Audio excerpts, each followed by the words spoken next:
Dans cette partie, nous étudions la crise et son impact sur l'organisation.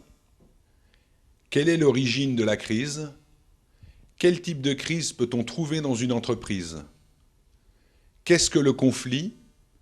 Et comment intervient-il au niveau de la crise? Enfin, dans une troisième partie, sera disséqué le cycle de vie de la crise. L'avant, le pendant et l'après-crise seront analysés en détail. Quelques interrogations.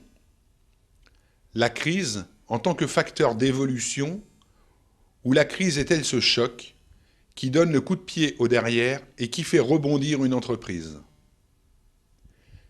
Quelle est la différence entre des crises économiques, écologiques, mondiales et tout simplement des crises liées à un changement d'organisation?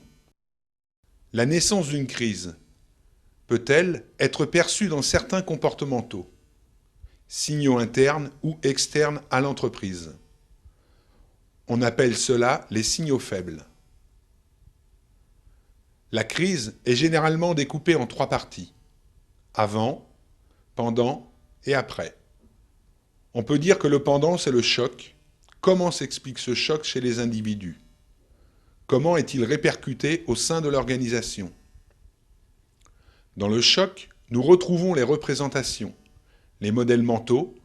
Alors le choc n'est-il pas un phénomène d'identité collective? Dans la partie précédente, nous avons identifié l'identité et ses différentes formes: personnelle, individuelle, collective et organisationnelle.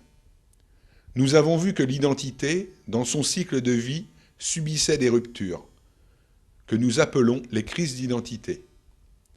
Lors d'un changement organisationnel, il survient une rupture, créatrice de perturbations, tant dans l'entreprise que chez les individus. Cette rupture porte le nom de crise. Dans cette partie, nous avons cherché à expliquer ce concept de crise et ce qu'il comportait.